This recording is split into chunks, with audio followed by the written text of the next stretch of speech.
अब हम यहाँ पर प्रश्नावली 4.3 का प्रश्न दूसरा प्रश्न सॉल्व करेंगे। हमने संपूर्ण कक्षा दस एनसीईआरटी गणित को हल कर दिया है। यदि आप संपूर्ण कक्षा दस एनसीईआरटी गणित को हल शायद देखना चाहते हैं तो डिस्क्रिप्शन ज़रूर चेक करें। तो यहाँ पर दूसरा प्रश्न देखेंगे 4.3 का। तो उपर्युक्त प्रश्न 1 में दिए गए द्विघात समीकरणों के मूल द्विघाती सूत्र का उपयोग करके ज्ञात कीजिए। जो प्रश्न 1 है उसमें द्विघात समीकरण जो दिए गए हैं उनके मूल हमें द्विघाती सूत्र का उपयोग करके ज्ञात करना है। तो प्रश्न 1 में इस प्रकार का द्विघात समीकरण था पहला। तो इसका दूसरे प्रश्न में भी पहले प्रश्न के द्विघात समीकरणों के मूल द्विघाती सूत्र का उपयोग करके ज्ञात करना है। तो द्विघाती सूत्र किस प्रकार होता है? द्विघाती सूत्र होता है b² - 4ac। ये है द्विघाती सूत्र। तो यहाँ पर द्विघाती सूत्र की सहायता से हमें इस द्विघात समीकरण के मूल ज्ञात करना है। तो पहले इस समीकरण की तुलना करेंगे हम ax² + bx + c बराबर 0 इस समीकरण से। तो यहाँ पर x² यहाँ पर है, x है यहाँ पर, अचर राशि यहाँ पर और 0 से 0। तो a बराबर हो जाएगा 2। यहाँ a बराबर 2 हो जाएगा। तुलना करेंगे b बराबर -7 और c बराबर 3।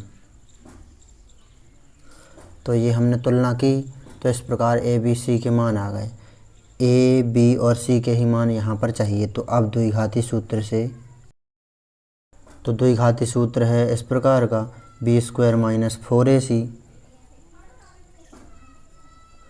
तो मैं आपको ट्रिक बता दूं, यदि b² - 4ac का मान 0 से बड़ा होगा यानी कि धनात्मक होगा, 1 2 3 4 5 6 7 8 9 10 इस प्रकार का, ऋणात्मक नहीं होना चाहिए, 0 से अधिक हो 1 2 3 4 5 के रूप में, तो मूल निकलेंगे वास्तविक। फिर हम यहाँ पर आगे मूल ज्ञात करने के लिए सूत्र लगाएंगे। जो द्विघात समीकरण के मूल ज्ञात करने के लिए सूत्र लगेगा। तो यहाँ पर b² - 4ac का मान निकालेंगे। तो यहाँ पर b का मान है -7। तो -7 का वर्ग -4 × a का मान 2 गुणे c का मान 3 बड़ा है 0 से।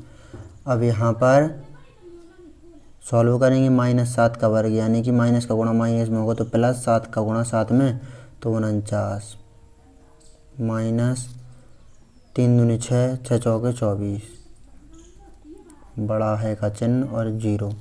तो यहाँ पर 49 में से 24 घटा देंगे तो 25 आ जाएंगे। 25 बड़ा है 0 से, यानी 0 से धनात्मक मान आया हुआ है इस तरफ। तो यहाँ पर जो ये द्विघात समीकरण दिया गया है इसके मूल हैं वास्तविक, अतः मूल वास्तविक हैं। सबसे पहले मूल वास्तविक है या नहीं वह ज्ञात कर लेना है हमें। तो इस सूत्र से जो मान निकलेगा वह 0 से अधिक होना चाहिए, तब द्विघात समीकरण के मूल वास्तविक हैं। अब जब मूल वास्तविक हैं तो यहाँ पर वह सूत्र लगा देंगे जिससे हम द्विघात समीकरण के मूल ज्ञात करेंगे। सूत्र है इस प्रकार का कि x बराबर -b + -√b² - 4ac।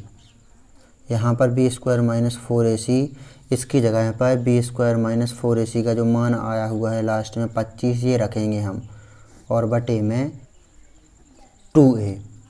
तो यहाँ पर मान रखेंगे माइनस का चिन्ह, b का मान है माइनस के साथ। तो माइनस के साथ plus minus root b² - 4ac ये मान है 25 और बटे में 2 × a का मान है 2। देख सकते हैं आप, ये रहा तो 2। अब यहाँ पर सॉल्व करेंगे हम। तो यहाँ पर x बराबर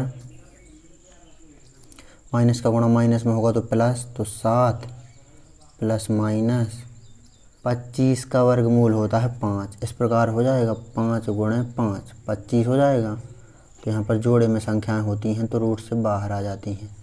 तो यहाँ पर 5 और बटे में 2 को गुणा 2 में तो 4। अब यहाँ पर एक बार ले लेंगे यहाँ पर धनात्मक चिन्ह, एक बार ऋणात्मक चिन्ह। अब एक बार धनात्मक चिन्ह एक बार ऋणात्मक चिन्ह ले लेंगे तो 7, एक बार लेते हैं धनात्मक चिन्ह 5 और बटे 4 तथा अब एक बार ऋणात्मक चिन्ह x बराबर 7 और माइनस और 5 और बटे में 4 सॉल्व करेंगे। यहाँ पर 7 5 12 और बटे में 4 का भाग 12 में 3 बार जाएगा तो x का मान 3 आ गया। इस तरफ ये x बराबर भी यहाँ पर 7 में से 5 घट जाएंगे तो 2 और बटे में 4 ऊपर नीचे 2 का भाग चला जाएगा 2 एकम 2 2 दूनी 4 तो 1 बटे 2 आ जाएगा यहाँ पर।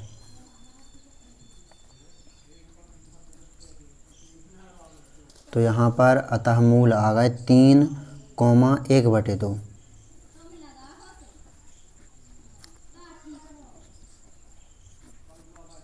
तीन कोमा 1 बटे 2 तो ये है हमारा आंसर। इस प्रकार आपको इस प्रश्न को अच्छी तरह से सॉल्व कर लेना है। परीक्षा की दृष्टि से बहुत अधिक महत्वपूर्ण प्रश्न है।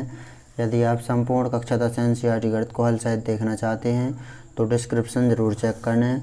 सबसे पहले आपको कुछ नहीं करना है, यहाँ पर इस समीकरण की तुलना कर देना है। इस समीकरण से ए बी सी के मान यहाँ पर आ जाएंगे। फिर द्विघाती सूत्र लगा देना है। यहाँ पर b² माइनस 4ac बड़ा होना चाहिए 0 से, तभी मूल वास्तविक होंगे। तो यहाँ पर इस सूत्र से ये मान रख देंगे तो यहाँ पर b² माइनस 4ac का मान ये आ जाएगा। अब मूल वास्तविक होंगे तब यहाँ पर इस प्रकार का ये फार्मूला लगा देना है द्विघाती समीकरण के मूल ज्ञात करने के लिए। द्विघाती सूत्र से -b प्लस माइनस रूट अब b² माइनस 4ac बटे 2a। फिर यहाँ पर b² माइनस 4ac की जगह पर ये उसका मान रख देना है। तो यहाँ पर -b तो ये लिखा हुआ है माइनस का चिन्ह लगा देना है। b का मान -7 रख देना है। माइनस का गुणा माइनस में होगा तो हो जाएगा प्लस के साथ। और यहाँ पर इसका मान रखा था 25 का वर्गमूल होता है 5। तो यहाँ पर 5 2 का गुणा 2 में करेंगे 4। अब एक बार धनात्मक चिन्ह ले लेना है, एक बार ऋणात्मक चिन्ह ले लेना है। तो यहाँ पर फिर आपको सिंपल भाग दे देना है, जोड़ घटाना कर देना है, आपके मूल आ जाएंगे।